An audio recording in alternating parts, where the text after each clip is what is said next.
Carmen Vega had only agreed to the blind date to get her friend to stop insisting. At 32, a successful lawyer in Madrid, she didn't have time for complicated relationships. Sitting at the Café Gijón on Paseo de Recoletos, she glanced at her watch for the 5th time. He was 40 minutes late. She was about to get up and leave when 2 identical 6-year-old girls approached her table. They had honey-colored curly hair, huge hazel eyes, and matching red jackets. One of them spoke in a timid little voice. "Excuse me, ma'am. Are you Carmen?" Confused, she nodded. The other girl continued. "Our dad is running late. He sent us to apologize." Carmen was stunned. The man had sent his daughters to apologize for him. She was about to say something sharp when one of the twins added something that completely changed her expression. "Dad is at the hospital. Grandma fell, but he said you're special and he didn't want you to leave thinking badly of him." In 30 seconds, those 2 little girls had done something no man had achieved in years. They had sparked Carmen Vega's curiosity enough to make her stay. And what happened in the following minutes would change not just that date, but the entire lives of 3 people. Carmen Vega was the kind of woman people described as beautiful but intimidating. At 32, she had built an impressive career as a civil lawyer at one of the most prestigious firms in Madrid. Tall, with perfectly straight blonde hair, tailored suits, Manolo Blahnik heels, a Hermes Kelly bag, she had an apartment in the exclusive Salamanca district, a Mercedes in the garage, and a perfectly organized life with no room for romantic complications. She hadn't always been so cold. Years ago, she had been the girl who believed in true love, but after a broken engagement at 27 with a colleague who cheated on her with an intern, Carmen had built incredibly high walls around her heart. Since then, she'd had a few casual relationships, always with men who understood the rules: no deep emotions, no future plans, no complications. Her best friend Sofia, on the other hand, was the eternal romantic. Happily married with 2 kids, she couldn't stand Carmen being alone. For months, she'd insisted Carmen try a blind date with Diego, her brother-in-law's cousin. Carmen had refused 17 times. But when Sofia showed her his photo and mentioned he was a widower with 2 young daughters, something softened her. Maybe it was the genuine pain in the man's eyes in the picture, or maybe she was just tired of always saying no to the possibility of human connection. So she agreed to coffee at Café Gijón, a public place, 1 hour max. If it went badly, she'd have the perfect work excuse. If it went well, but Carmen didn't let herself think about what going well meant. Diego Moreno was 40 and an architect with his own studio in the Malasana neighborhood. He had lost his wife Ana 4 years earlier during the twins' birth, sudden complications no one had foreseen. In one day, he became the father of 2 newborns and a devastated widower. His mother Teresa had been his rock, helping him raise Lucia and Paula while he struggled between grief and the need to build a future for his girls. Diego hadn't been on a romantic date since Ana died. Not because he lacked opportunities. He was classically handsome in a Spanish way, tall, dark hair with some gray, kind eyes, a smile that made his wrinkles look like character marks rather than age. But the thought of letting someone into his life, into his daughters' lives, was terrifying. What if the girls got attached and then that person left? He couldn't risk breaking their hearts. But his cousin Elena, married to a colleague of Sofia's, had insisted for months. She'd told him about Carmen, brilliant but solitary, suggesting that maybe 2 wounded people could understand each other. Diego had resisted. Then he saw a photo of Carmen at a charity event that Elena showed him. It wasn't her beauty that struck him, it was something in her eyes, a loneliness he recognized. So he agreed to coffee, nothing more, and planned everything meticulously. His mother would watch the twins. He'd arrive 10 minutes early so she wouldn't wait. He'd buy flowers, not too many, just a nice gesture. He'd even practiced what to say in the mirror that morning, feeling ridiculous but determined to do things right. But life had other plans. That morning, his mother slipped on the wet stairs of her apartment, falling badly. A neighbor called Diego in a panic. Teresa was conscious but in pain, scared, asking for her son. Diego called an ambulance and rushed to the hospital with the twins. In the chaotic 30 minutes of arriving at the ER, exams, doctors rushing around, he didn't think about the date. Then, while waiting for X-ray results, he glanced at his watch. 3:20, his date was at 3 o'clock. Panic surged. Carmen would be waiting. She'd be angry. She'd leave thinking he was an idiot or worse, a disrespectful man. He pulled out his phone to call her. Then remembered he didn't have her number. Elena had arranged everything through Sofia. He only had the cafe's name and the time. He looked at his daughters sitting in the plastic ER chairs, wearing their favorite red jackets, legs dangling without touching the floor, worried expressions on their faces. Lucia, the more outgoing one, asked why he looked so worried. Diego hesitated. Then he explained he was supposed to meet a lady for coffee. But now he couldn't make it, and she'd think he was rude. Paula, the more thoughtful one, asked if the lady was nice. Diego said he didn't know, but he hoped so. Lucia then had an idea that seemed brilliant to her 6-year-old mind. Why couldn't they go explain? The cafe was only 10 minutes away. They could take a taxi, tell the lady what happened, and come right back. Diego initially said absolutely not. He couldn't send 2 6-year-olds alone with a stranger. But then he thought, the cafe was very close. The taxi driver could wait and bring them back. Carmen was a lawyer, a serious person. And the alternative was leaving her waiting with no explanation, which seemed worse. He made an impulsive decision that would change everything. He called a taxi, explained the situation to the driver, asking him to wait for the girls and bring them back, paid double the fare, and told the twins exactly what to say, apologize politely, explain about the hospital, tell her he was very sorry. The twins nodded solemnly, feeling important with this special mission.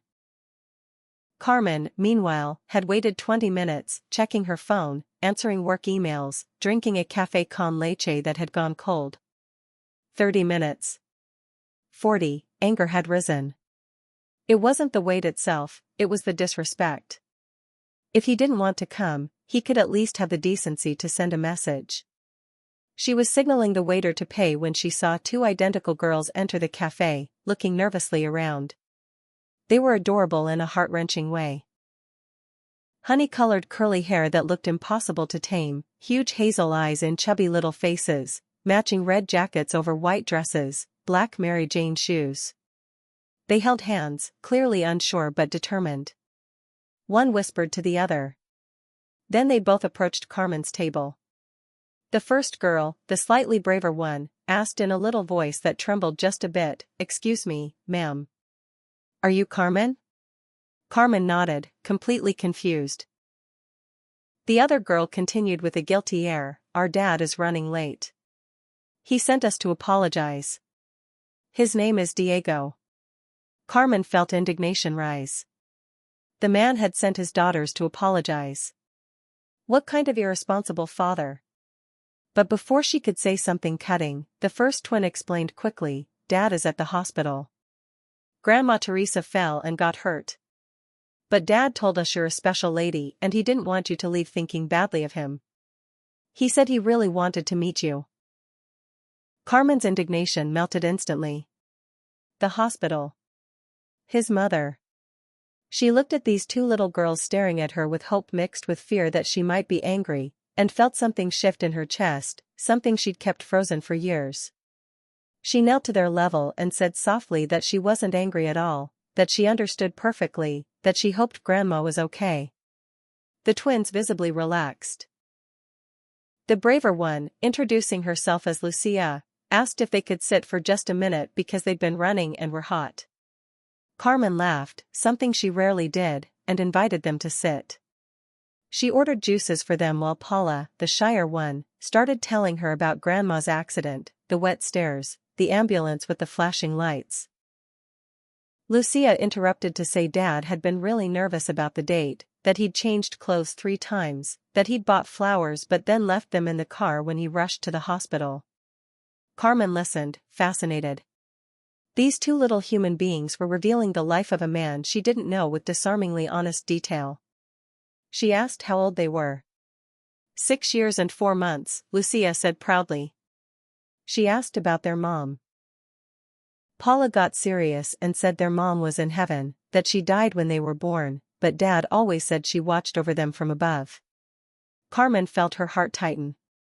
She looked at these girls, motherless before they even knew her, and saw something extraordinary, not self-pity, but a quiet strength, resilience, a deep love for their father that shone through every word. After 15 minutes of conversation that seemed to fly by, Lucia's phone rang. A kid's phone with a pink case. It was Dad, asking if they were still at the cafe and if the lady was very angry. Lucia put it on speaker without asking, with the innocence of someone who doesn't yet understand adult privacy. Diego's voice was deep, tired, worried. He apologized profusely, explained about the x-rays they were waiting for, asked if Carmen was still there or if she'd understandably left. Carmen, surprising herself, took the phone and said she was still there, that his daughters had been perfect ambassadors, that no apology was needed for a family emergency. Diego seemed so relieved he was speechless for a moment. Then he asked if, perhaps, if it wasn't an absurd request, she might have time to stay with the twins for another 30 minutes while he finished at the hospital. The taxi he'd paid for had left. He'd call his cousin to come get the girls, but she was on the other side of town and would take at least 40 minutes. Carmen should have said no. She had a meeting at 5 o'clock, a case to prepare, 1,000 rational reasons to politely decline. But she looked at Lucia and Paula, looking at her with hopeful eyes, and heard herself say yes, she could stay with them. Diego thanked her with a gratitude that seemed excessive for such a small favor. Then he passed the phone to Lucia, reminding the twins to behave. And so Carmen Vega, the lawyer with no time for complications, spent the next hour in a Madrid cafe with 2 6-year-olds. They ordered cookies. They drew with crayons the waiter generously provided. Lucia told terrible jokes that made Carmen laugh even though they objectively weren't funny. Paula showed her how to do origami, little paper swans that Carmen clumsily tried to replicate. In that hour, she learned that Lucia wanted to be an astronaut or maybe a chef, she hadn't decided yet. That Paula loved books more than any toy. That both attended Cervantes Elementary and their teacher was named Señorita Martinez. That their favorite color was purple, but the red jackets were chosen by Grandma. That they missed Grandma Ana a lot, even though they'd never met her, but they saw her in the photos Dad kept on his nightstand. And listening to these two open hearts, Carmen felt something melt inside her, something she'd kept frozen since the day she decided emotions were too dangerous.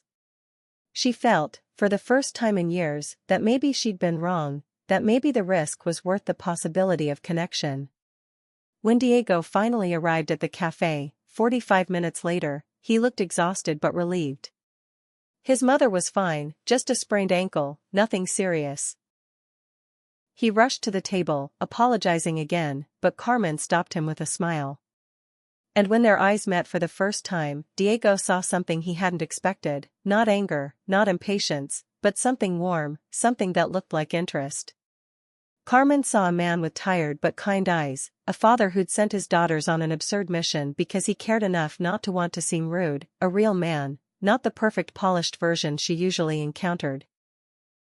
And in that moment, in front of two little girls smiling at each other as if they'd just worked magic, something began that neither had planned, but that perhaps, just perhaps, was exactly what both of them needed. Carmen shouldn't have accepted a second date. Her life had no room for a widower with 2 kids. Her job was too demanding, her priorities were clear. Yet when Diego asked with an uncertain voice if she'd like to try again, maybe a real dinner, she heard herself say yes before her rational mind could stop her. The dinner was different.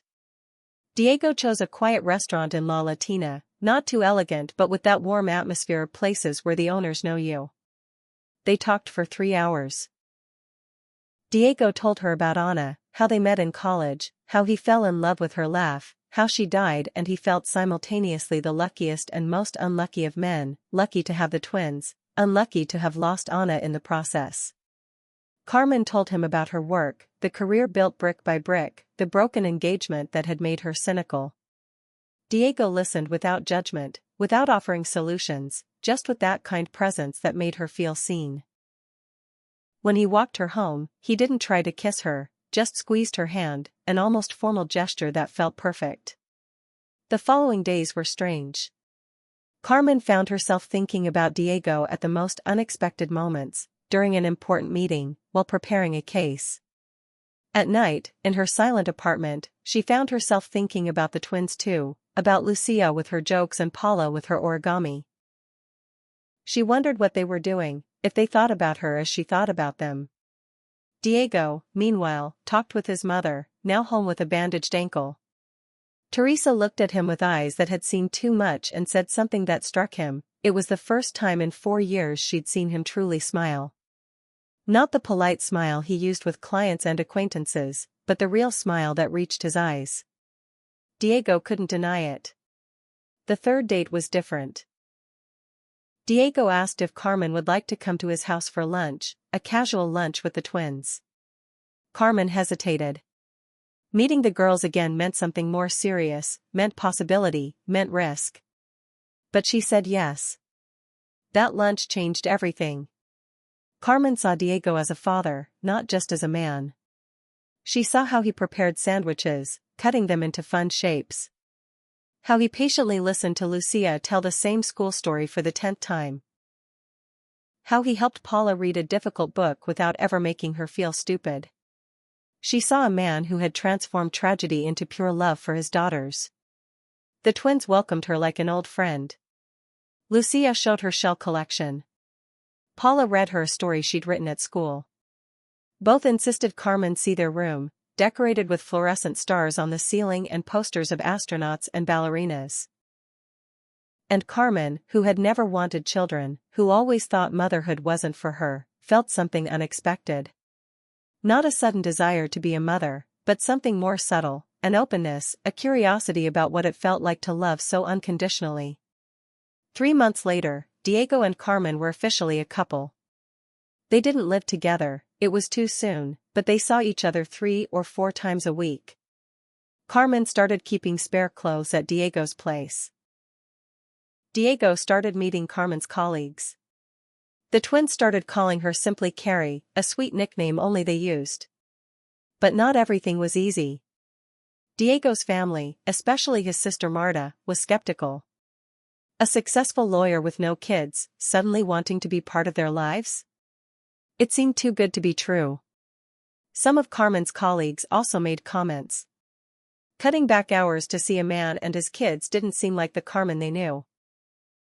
The critical moment came 4 months after that first date. Lucia got sick, a bad flu that kept her in bed with a high fever. Diego was panicked, having to attend to an important client but not wanting to leave his daughter. Carmen, without thinking, cancelled her commitments and went to his house to care for Lucia. She spent the day reading stories, putting cool cloths on the girl's forehead, preparing broth that Lucia drank in small sips. When the fever finally broke that afternoon, Lucia looked at her with tired eyes and said something that made Carmen cry. "Thank you, Carrie. You're like you were our mom." Carmen tensed. That word, mom, was too big, too definitive. But looking at this little girl who trusted her enough to say that, she understood something important. She didn't have to replace Anna. She couldn't, and didn't want to. But she could do something new, something of her own. 6 months after the failed first date, Diego asked Carmen to marry him. It wasn't an elaborate proposal with an orchestra and rose petals.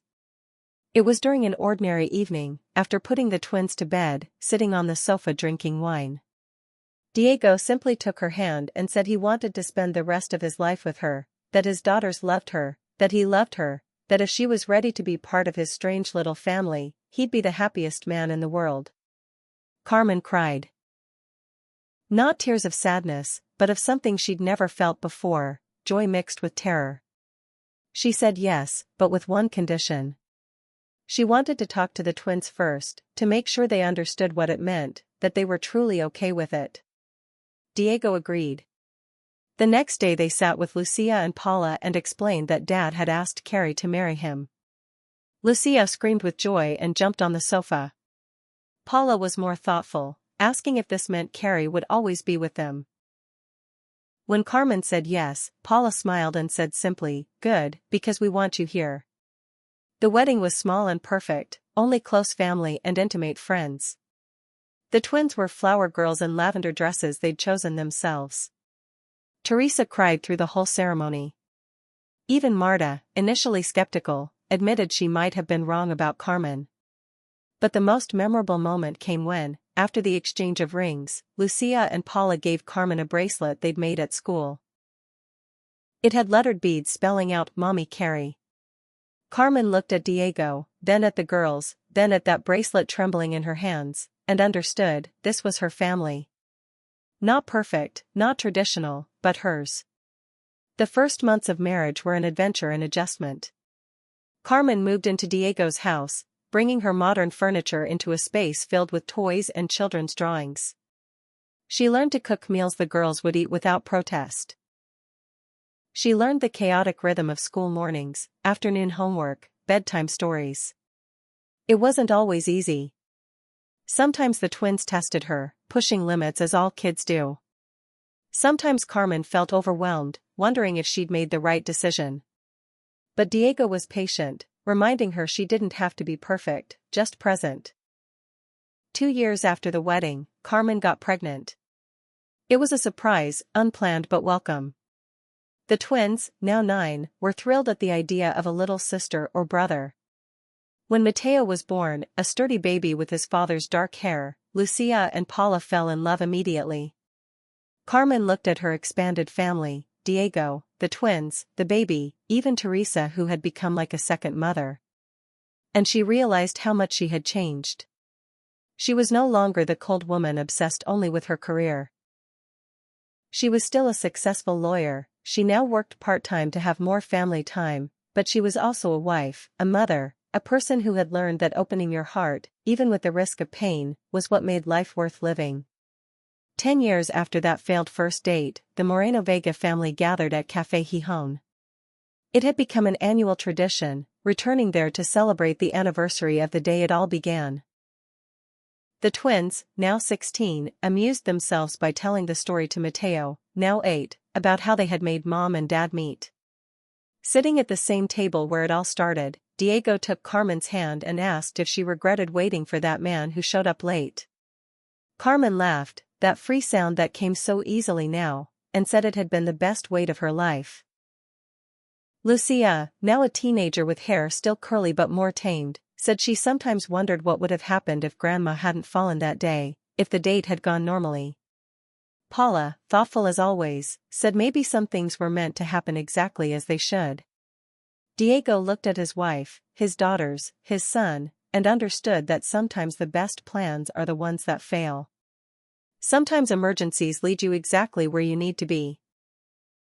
That sometimes 2 6-year-olds have more wisdom than any adult, knowing how to recognize a special person when they see one. Carmen thought about the woman she had been, cold and closed, convinced emotions were weakness, and then looked at who she had become. A woman who loved deeply, who laughed easily, who had learned that true courage isn't building walls, but tearing them down. All thanks to a failed date and 2 brave little girls who decided she was exactly what their family needed. And in that cafe where it all began, surrounded by the happy noise of her family, Carmen Vega understood the simplest and deepest truth: sometimes love finds you when you stop looking for it. Sometimes it arrives in the most unexpected package. And sometimes, just sometimes, agreeing to a blind date that doesn't go as planned is the best decision you can make. Hit like if you believe some delays are blessings in disguise. Comment if you've ever judged a situation as negative only to discover it was exactly what you needed. Share this story to remember that love arrives when you least expect it, often in the most imperfect form. Subscribe for more stories celebrating second chances and life-changing encounters. Sometimes love doesn't knock on the door with flowers and perfect punctuality. Sometimes it arrives 40 minutes late, brought by 2 little girls in red jackets who still believe in magic. And sometimes those are the most beautiful stories of all, Because they remind us that perfection is overrated, but authenticity, the courage to show up even when everything goes wrong, that's what really matters.